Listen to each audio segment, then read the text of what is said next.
မင်္ဂလာပါဒီဗီဒီယိုမှာGmail ကနေပြီးတော့တစင်သုံးလို့ရတဲ့Google Drive အကြောင်းပြောပြချင်ပါတယ်Google Drive ထဲမှာကတခြား Excel sheet လိုမျိုးသုံးလို့ရတဲ့Google Sheet Google Document အဲ့လိုမျိုးsoftware free software လေးရှိတယ်ပေါ့နော်အဲ့ဒီဟာလေးတွေကoffice မှာတွေအတွက်ကိုတာမန်နေစဉ်လှူရှားနေတဲ့လူတွေအတွက်ကို online မှာတခုမှတ်ချင်တာပဲဖြစ် record လုပ်ချင်တာပဲဖြစ်ဖြစ်သူတို့အတွက်ဒီ free software တွေကအသုံးဝင်မယ်လို့ထင်ပါတယ် Google Drive ကိုဘယ်ကနေပြီးတော့ access လုပ်လို့ရလဲဆိုလို့ရှိရင်ကိုယ့်ရဲ့ Gmail account နဲ့ login ဝင်လိုက်ပေါ့နော်ကိုယ့်ရဲ့ Gmail account နဲ့ login ဝင်ပြီးသွားလို့ရှိရင်ကိုယ့်ရဲ့ဒီ account ဒီ profile logo ရဲ့ဘေးမှာဒီdot icon လေးရှိရပေါ့နော်အဲ့ဒီကိုသွားပြီးလို့ရှိရင်ဒီမှာ drive ဆိုပြီးတော့ရှိပါတယ်အဲ့ဒီ drive ကနေတစ်ဆင့် Google Sheet တို့ဘာလို့သုံးလို့ရပါတယ်တခုလောက်ပြောချင်တာကဒီဗီဒီယိုကဒီIT expert တွေအတွက်မရည်ရွယ်ဘူးပေါ့နော်IT နဲ့ပတ်သက်ပြီး beginner သမားတွေပြီးလို့ရှင်ဒီတိုင်းခုမှစပြီးတော့ဒီ Google Drive အကြောင်းသိချင်တဲ့သူတွေအတွက်ရည်ရွယ်တာပါအဲအကြောင်းIT expert သမားတွေကြည့်ဒီဗီဒီယိုကြည့်ပြလို့ရှင်သိပြီးတော့အသုံးဝင်မှာမဟုတ်ဘူးပေါ့နော်လေးကြိုးပြီးတော့ပြောတာပါဆိုတော့အခုဒီ Google Drive page ကိုရောက်သွားပါပြီရောက်သွားပြီဆိုတော့တကယ်လို့ကိုကGoogle Sheet ပေါ့နော် Excel sheet နဲ့ဆင်တူတဲ့ Google Sheet ကိုသုံးချင်တယ်ဆိုလို့ရှိရင်ဒီ new ကိုသွားပါတယ် new Google Sheet လုပ်ချင်တယ်ဆိုရင်ပေါ့နော်ပြီးသွားလို့ရှိရင်ဒီမှာ Google Sheet အဲ့ဒီမှာblank spreadsheet တောင်မှရင် from a template ဆိုတဲ့ option တစ်ခုရှိပါတယ်အခုလောလောဆယ်ဒီ blank spreadsheet ကနေလုပ်တဲ့ဟာကိုပဲစပြောမယ်ပေါ့နော်ဆိုတော့အခုnew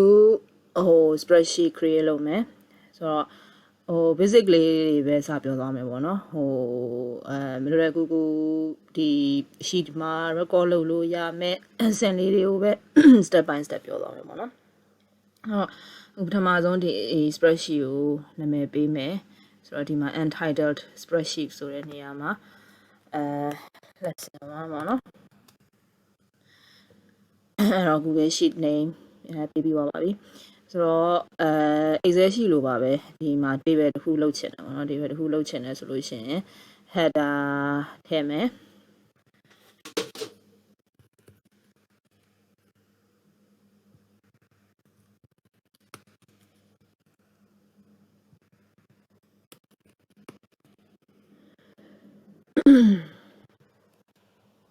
အဲ့ဒါထည့်မယ်ဆိုပြီးတော့ဒီဟာလေးကိုကtable header လိုမျိုးကိုပါတာကိုအယောင်ရွေးပြီးတော့ highlight လုပ်ချင်တယ်ဆိုလို့ရှိရင်ဒီမှာfunction တွေရှိရပေါ့နော် feature တွေရှိရဒီမှာ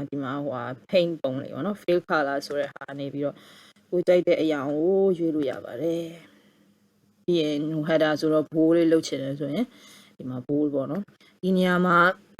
shortcut တစ်ခုကဒီလိုမျိုးဒီ B ဆိုတဲ့symbol ကိုမနှိပ်ဖဲနဲ့keyboard shortcut အနေနဲ့လည်းဖိုးလုပ်လို့ရပါတယ်အဲ့ဒါကတော့ control B ပေါ့နော်ကိုယ့်ရဲ့ laptop က keyboard မှာ control CTRL control ဆိုတဲ့ button လေးနဲ့ B လေးနဲ့ကိုတွဲနှိပ်လို့ရှင်လဲသူကဖြစ်တယ်ပေါ့နော်အဲ့လိုမျိုးလုပ်အရင်ဆုံးကိုယ့်ရဲ့ font ကိုအရင် select လုပ်ပေါ့နော်လုပ်ပြီးသွားလို့ရှိရင်ကိုယ့် keyboard မှာအဲ့ control button ရဲ့ B ရဲ့ကိုနှိပ်လို့ရှိရင်သူကbold ဖြစ်ပြီပေါ့နော်အခုကတော့အစရတဲ့ bold ဖြစ်နေတော့သူကပြန်ပြီးတော့ normal font ဖြစ်သွားတယ်ဒါမှမှ control B keyboard မှာထပ်နှိပ်လို့ရှိရင်သူက bold ဖြစ်တယ်ပေါ့နော်တလက်စာရယ်ပြောလက်စာနဲ့ဆက်ပြောလိုက်မယ်ပေါ့နော်ဒီitalic ဆိုတဲ့ဒီfont ကိုစောင်းလုပ်တဲ့ဟာလည်းအတူတူပါပဲဒီမှာဆိုလည်းမြင်ရပါနော်keyboard shortcut ပေါ့control I နှိပ်ရင်သူကဒီကိုသွားစရာမလိုဘူး keyboard မှာ control I နှိပ်လိုက်ရင်သူကဖြစ်သွားတယ်ပေါ့နော်အဲ့လိုမျိုးရှက်ဒါကကြုံလို့ဒီ keyboard shortcut ကိုပြောပြတာပါပြီးသွားတဲ့အခါကျတော့ဒီမှာ data လေးတွေကို fill up လုပ်မယ်ပေါ့နော်အခု table မှာdata လေးတွေကို populate လုပ်လိုက်ပါတယ်နော်လုပ်လိုက်ပြီးလို့ရှိရင်အခုဒီဒါကတော့ပေါ့လေနာမည်နဲ့ ဟိုဝင်စရေးလို့ဝင်စရင်လို့ပုံစံမျိုးလုပ်ထားတာပေါ့နော်ဆိုတော့အခုဟိုအရင်ဆုံးပြချင်တာကဒီမှာခဏလေးတွေပေါ့နော်ခဏလေးတွေကိုကဲလို့ကိုကဘလောက်ဟိုဝင်ငွေရှိထားတယ်ဒီဟာတွေရဲ့အကုန်လုံး total ဟိုတည်ကျင်တယ်ဆိုလို့ရှိရင်ဟိုကလန်းပေါင်းဆက်မလိုဘဲနဲ့ဒီတိုင်းဟိုဒီ cell တွေကို select လုပ်ပြီးတော့တွက်လို့ရတယ်ပေါ့နော်အဲ့ဒါဘယ်လိုလုပ်မလဲဆိုလို့ရှိရင်ဒီမှာပထမဆုံး cell ကို select လုပ်ပြီးသွားလို့ရှိရင်ဒီ keyboard မှာ shift လေးကိုနှိပ်ပေါ့နော်နှိပ်ပြီးသွားလို့ရှိရင် down arrow လေးနဲ့ပေါင်းပြီးတော့ဆွဲချသွားလို့ရတယ်အဲ့ဆိုလို့ရှိရင်သူကဒီ Google Sheet မှာဘာဟွာဖြစ်လဲဆိုလိုမျိုးဟို select လုပ်ပြီးသွားလို့ရှိရင်ဒီ Google Sheet မှာဘာတွေ့ရလဲဆိုလို့ရှိရင်ဒီထောင်လေးမှာသူက sum ဆိုပြီးတော့စုစုပေါင်းဘလောက်ဟိုပါပေါ့နော်ဘလောက် total လဲဆိုတဲ့ဟာကိုပြပါတယ်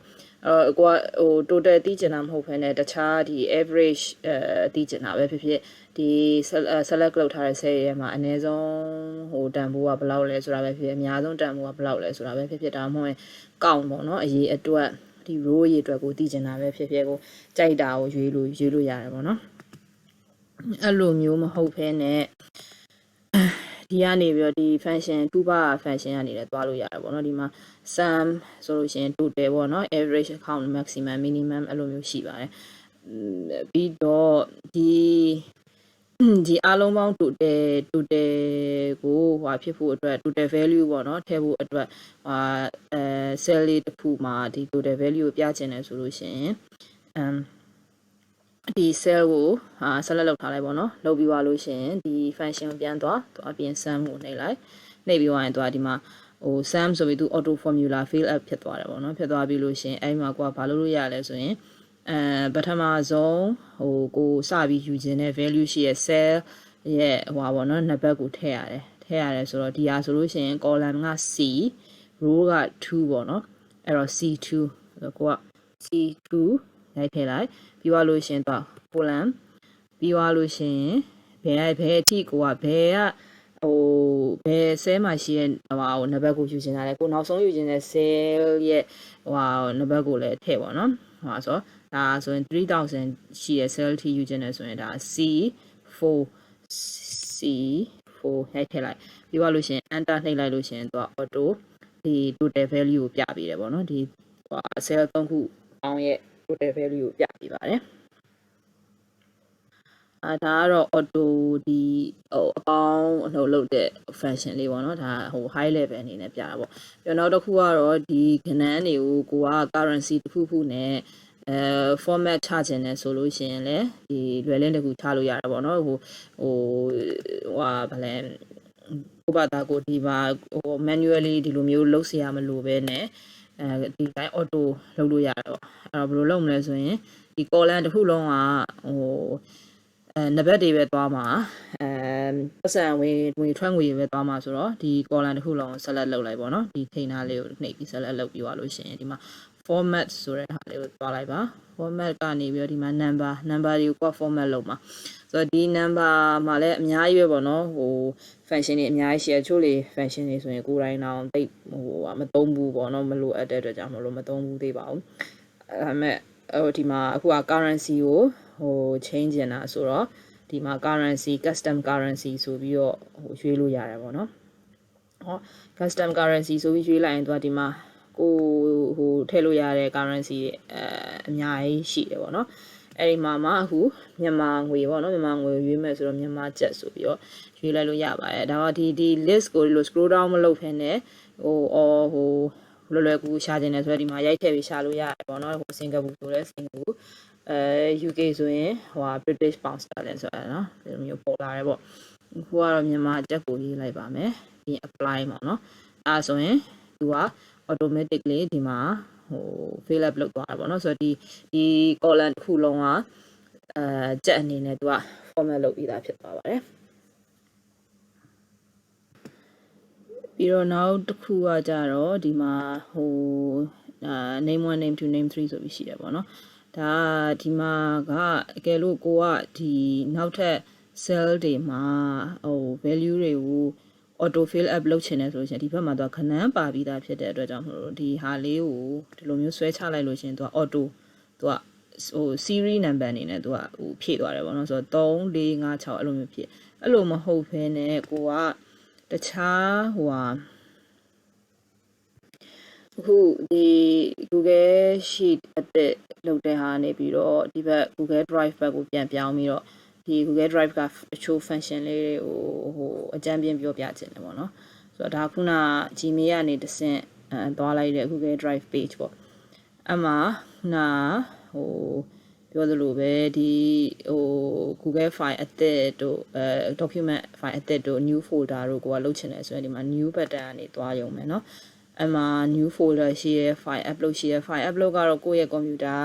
file တွေကိုဒီ Google Drive မှာ share ချင်တာပေါ့ Google Drive ကိုဒီလိုမျိုး file upload နဲ့ share လိုက်လို့ရှိရင်drive မှာရောက်သွားပြီးတော့တခြားကို share ချင်တဲ့လူတွေနဲ့ဒီ file link ကနေတစ်ဆင့် share သွားလို့ရတာပေါ့เนาะအဲ့ဒါတွေကိုနောက်ပိုင်းကျရင်တခြားပြပြီးတော့ပြောသွားပါမယ်folder upload folder လိုက်လဲကို computer မှာရှိပြီးသား folder တစ်ခုလုံးလဲဒီ drive မှာ upload လုပ်လို့ရတယ်ပေါ့เนาะပြီးသွားလို့ရှိရင်ဒီမှာ Google document Google Sheet Google Slide Google Form ပေါ့เนาะအဲ့လိုမျိုးလေးရှိရယ်ပြီးတခြား function တွေလည်းရှိတယ်ပေါ့เนาะဒါတွေကတော့နောက်ပိုင်းတစ်ဆင့်ချင်းစီပြောသွားမယ်ပေါ့เนาะအဲ့ဒါကnew create လုပ်တဲ့ဟာပေါ့အခုဒါဆိုလို့ရှိရင်ဒီဟာဒါ folder ထဲမှာရောက်နေတာပေါ့เนาะ folder ထဲမှာဒါခုနပြထားတဲ့ lesson 1 file ရှိပြီးသားကိုကအဲ့ဒီမှာဒီ file ကိုshare ခြင်းတယ်ပေါ့เนาะတယောက်နဲ့ share ခြင်းတယ်ဆိုလို့ရှိရင်ဒီ file လေးကို right click နှိပ်လိုက်ပါနှိပ်ပြီးသွားလို့ရှိရင်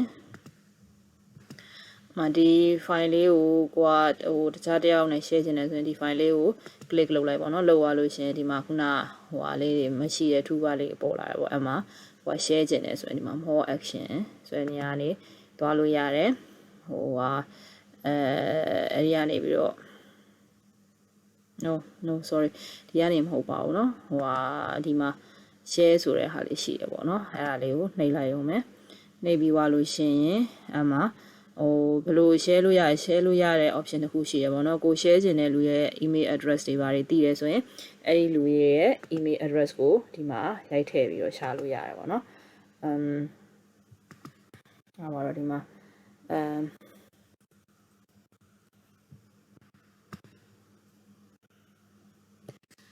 အမှဆိုရင် Channel Japan ရဲ့ဟာကိုရိုက်ထည့်ပြီးရှာလိုက်လို့ရှိရင်သူကထွက်သွားပေါ့နော် select လုပ်ပြီးသွားလို့ရှိရင်ဒီမှာကိုကnotify people ကို share ချင်တဲ့လူတွေကိုဒီ file ကိုသူတို့နဲ့ share ဆိုတဲ့ဟာကို notify လုပ်ချင်ဒီဟာကိုcheck box ကိုနှိပ်ပြီးတော့ share လုပ်လို့ရတယ်ပြီးရင် message ပေါ့နော်တခုရေးချင်တယ်ရေးလို့ရတယ်ပြီးသွားလို့ရှိရင်ကို share ချင်တဲ့လူကဘယ် role ပေးချင်တာလဲပေါ့ဒီ cell မှာဒီမှာ Google Sheet မှာကိုကသူတို့edit လုပ်လို့ရအောင်ဖြစ်စေချင်တယ်ဆိုရင် editor role နဲ့သူတို့ share ပေးလို့ရတယ်ဒါမှမဟုတ်ဘဲနဲ့edit မလုပ်စေချင်ဘူးဒီ Google Sheet မှာဒီအပြောင်းလဲမလုပ်စေချင်မယ်ဒီတိုင်းကြည့်ရုံတက်ပဲဖတ်ရုံတက်အတွက်ပဲဆိုရင် viewer ပေါ့နော်ဒါမှမဟုတ်လို့ရှိရင်edit လုပ်တာမျိုးGoogle Sheet တစ်ခုလုံးအဲ့လိုinformation အသစ်တွေပါထည့်တာမျိုးမဟုတ်ဘဲနဲ့ဒီတိုင်းပဲ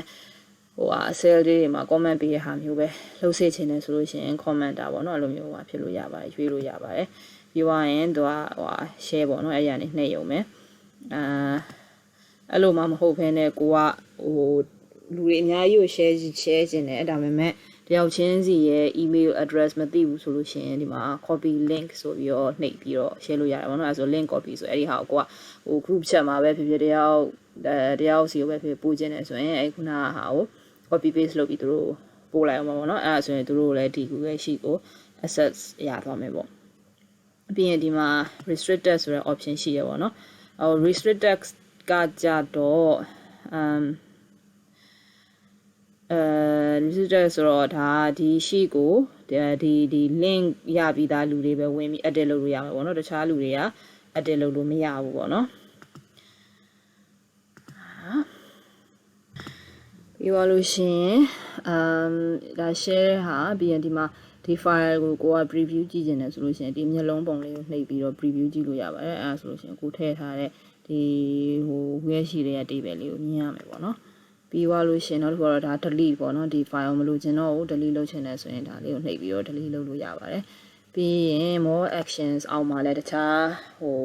များကြီးရှိတယ်ပေါ့နော်ဒီမှာ open with ဒီဟာကို ဒီ file ကိုပဲလိုနည်းနဲ့ကြည့်မလဲသုံးမလဲပေါ့နော်ဆိုရင်လိုမျိုးရှိရယ်ပြီးသွားလို့ရှိရင် show file location ဒါတွေကတိတ်ပြီးတော့သုံးဝင်ပေါ့နော်ဒါက move to ကတော့တခြားဒီ lesson 1 file ကိုတခြားfolder ကိုပြောင်းကျင်တယ်ဆိုလို့ရှိရင်ပြောင်းလို့ရတယ်ပေါ့နော် move to လုပ်လိုက်ရင်သူကဒီမှာ folder နာမည်ကြီးကြာလာတယ်ပေါ့နော်အဲဒီမှာကိုပြောင်းကျင်တဲ့ folder ကိုရွှေ့ပြီးတော့ move here ဆိုတဲ့ button နဲ့နှိပ်ပြီးတော့ပြောင်းလို့ရတယ်ပေါ့နော်ပြီးသွားတဲ့အခါကျတော့နောက်ထပ်တစ်ခုက download ပေါ့နော်ဟိုကသုံးဝင်တာကတော့ကိုကဒီမှာ Google Drive က Google Sheet မှာကိုကဟိုinformation တွေပါထည့်ပြီးတော့ table တွေပါလုတ်ပြီးသွားတဲ့အခါကျတော့ဒါကိုက download လုပ်ချင်တယ်ဆိုရင်သူက download ကိုနှိပ်လိုက်လို့ရှိရင်သူက automatically သူကအလိုအလျောက်ကိုသူက Excel sheet file နဲ့သူက download ချပေးတာဖြစ်တဲ့အတွက်ကြောင့်မလို့ကိုကထားပါတော့เนาะ office ကလူတွေကိုကိုကဒီ file ပို့เสียရှိရဆိုလို့ရှိရင်သူက Google Drive မှာကိုပါတာကိုလုတ်ပြီးသွားရင် download ချပြီးဟိုဘက်ကိုပို့ရင်ဟိုဘက်ကလူကGoogle Drive သုံးစရာမလိုပေါ့เนาะ Excel sheet သူတို့သုံးတယ် Excel sheet နဲ့ဖွင့်ခြင်းတယ်ဆိုရင်လည်းသူက auto ဖွင့်လို့ရတယ်ပေါ့အဲ့ဒါလေးကတော်တော်သုံးဝင်ပါတယ်ဒါကအခုဒီဗီဒီယိုမှာပြောသွားတာကတော့ Google Sheet အသက်လုံးဘယ်လိုလုပ်ရလဲဆိုတာရပြီးတော့အထဲမှာဟို table လေးလုပ်လို့ရတဲ့ဟိုပါဘောနော်လုံးဝအခြေခံဟာလေးနည်းနည်းပါးပါးပြောသွားတယ်ပြီးတော့ Google Drive မှာfolder လုပ်တဲ့နည်း file လုပ်တဲ့နည်းပေါ့နော်ဟိုအကြံပြင်းလေးပြောသွားတယ်ပေါ့နော်နောက်ဗီဒီယိုတွေမှာလည်းဒီ Google Drive နဲ့ပတ်သက်ပြီးတော့အသုံးဝင်မဲ့ထင်တဲ့ function လေးတွေကိုပြောပြသွားမယ်ပေါ့နော်ဒါပထမဆုံးဗီဒီယိုဖြစ်တဲ့အတွက်ကြောင့်မလို့တိတ်ပြီးတော့ကြည်ရတာနားထောင်ရတာအဆင်မပြေတာရှိလို့ရှိရင်နားလည်ပေးပါလို့ပြောချင်ပါတယ်ပြီးတော့ channel ကိုလည်းတက်နိုင်တဲ့လောက်ဟိုလူငွေလေးတွေထည့်ကြပါဘောเนาะလူငွေမထည့်နိုင်တော့မှဒီဟို channel ရဲ့ YouTube channel ကဗီဒီယိုလေးတွေကိုဟိုအချင်းရသလိုဖွင့်ပေးထားဖို့ကြည့်ပေးထားဖို့တောင်းဆိုပါတယ်အဲ့ဒါမှဟို YouTube ရဲ့ monetization process ကို